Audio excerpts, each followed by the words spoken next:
सबसे बड़ी चीज पूछा गया, एक ऑब्जर्वेशन हुआ, उस ऑब्जर्वेशन में पता किया NCBR, national crime board of securities, ऐसा एक इंस्टीट्यूट मतलब संस्था है आपके भारत के अंदर।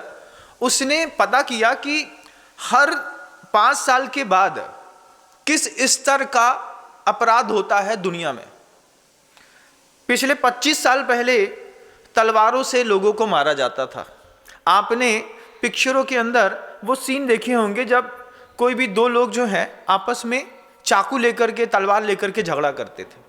फिर धीरे धीरे वो सीन बदल गया, माउजर आ गई, फिर धीरे से बदल गया G17 आ गई, फिर उसके बाद AK-47 आ गई, उसके बाद कुछ और आ गया।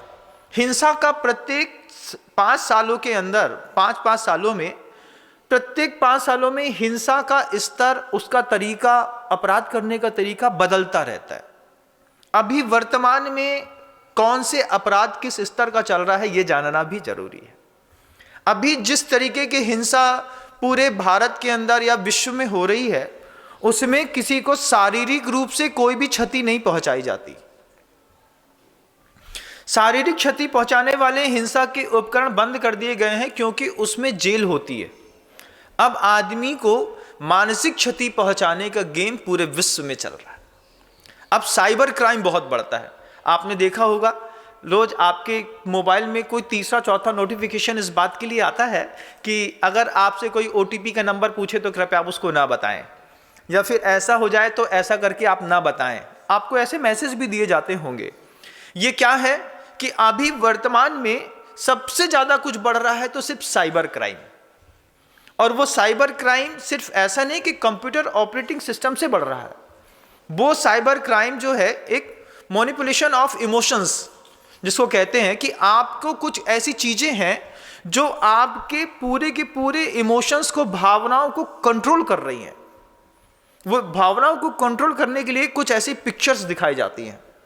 वो पिक्चर्स कैसी दिखाई जाती हैं आपने तो कभी महसूस भी नहीं किया होगा, तो मैं आपको बताना चाहता हूं। जब कभी भी आप किसी भी मॉल में एक मूवी देखने के लिए जाते हैं, उस मॉल में मूवी देखते वक्त आप तो मूवी देख रहे होते हैं, सामने एक स्क्रीन रहती है, आपके पास बहुत बड़े बड़े अगल बगल में बाजू में बॉक्स लगे रहते हैं, आपके पैर के नीचे भी साउंड बॉक्स लगा रहता है और उस साउंड बॉक्स में चारों तरफ से आवाज आती है।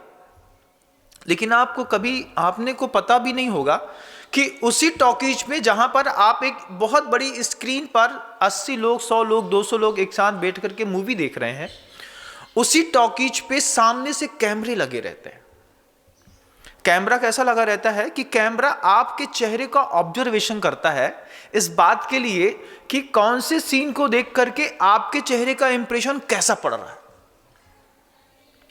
आपने कभी उन कैमरों को चेक नहीं किया होगा, आपको लगता होगा कि ये तो सिर्फ सिक्योरिटी के कैमरे लगे हुए हैं। एक्चुअल में ये मीडिया NCRB का जो बोर्ड है वो इस बात को वॉच करता है कि किसी भी मूवी को देखने पर आपके चेहरे के अंदर 100 लोग, 200 लोग बैठे हैं, तो 200 लोगों का माइंड का डाटा कलेक्ट करने के लिए एक छोटे छोटे नैनो कैमरेस बहुत जगह लगे रहते हैं। कई बार वो सीट के बैक में भी लगे रहते हैं कि सामने वाला का फेस दिखता रहता है। आपके जब एक्साइट करते वक्त आप बाहर निकलते हैं उस समय भी कैमरे लगे रहते हैं। वो कैमरे आपकी फिल्म के हर एक सिचुएशन में आपके चेहरे की प्रिंट को पढ़ते हैं। फिर उसमें से भावनात्मक संवेदनाओं में साइकोलॉजिस्ट जो होते हैं वो ऐसे कुछ रूल्स निकालते हैं कि इस वाली पिक्चर में इस भाग की इस सेंटेंस को देखने पर आदमी के अंदर इस तरीके का भाव पैदा होता है। अभी वर्तमान समय में साइबर क्राइम बढ़ाने के लिए जितनी भी मूवीज हैं, ये सारी की सारी मूवियों के अंदर कुछ इस तरीके का कंटेंट चला करके दिया जाता है जिससे दुनिया में वल्गैरिटी ऑटोमेटिकली फैल रही है। और फिजिकली वल्गैरिटी फैल रही है ऐसा नहीं है, मेंटली वल्गैरिटी सबसे ज्यादा आज की डेट में मूवी के माध्यम से फैल रही है बंधु, जिसमें हम 200-500 रुपए देते हैं, सपोर्ट करते हैं किसी भी मूवी को देखने पर, और वो वल्गैरिटी हमारे मानसिकता को थोड़ा सा और खोल देती है। पहले किसी भी, आपने कभी देखा हो नहीं देखा हो, आप तो देखते ही हैं, कोई भी हीरो रहता है, शुरुआत के 25 मिनट में हीरो को हीरो के ऊपर क्या प्रेशर पड़ा, हीरो के क्या इमोशंस हैं, फिर हीरो कैसा दिखता है, फिर हीरो की कौन सी बात अच्छी है, फिर हीरो का क्या स्ट्रगल है, ऐसा दिखा करके सबसे पहले आपके दिमाग को हीरो के पोजीशन में लाया जाता है। आप अपने मेंटली इस बात को बोलते हैं कि हाँ ये हीरो है और ये जो है जो कर रहा है सब सही है।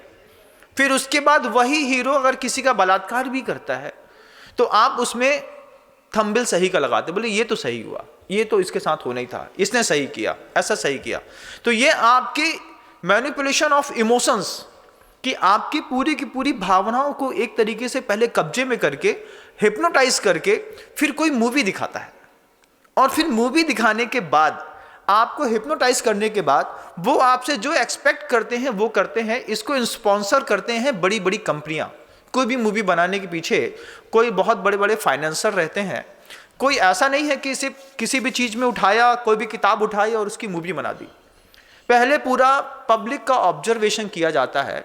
आज का ऑब्जर्वेशन ये बताता है कि सबसे ज्यादा साइबर क्राइम बढ़ाने के लिए, सबसे ज्यादा तेज दिमाग पैदा करने के लिए आदमी आज एजुकेशन का सहारा न लेकर के मूवी का सहारा लेता है। अभी आपने देखा भी है, एक जो बहुत बड़ी हिंसा हुई है अभी पूरे भारत में, जिसकी चर्चा चल रही है कि किसी महिला के टुकड़े टुकड़े कर दिए, उसके पीछे भी कोई मूवी थी। उस मूवी से इंस्पायर होकर के लोग ऐसा करते हैं।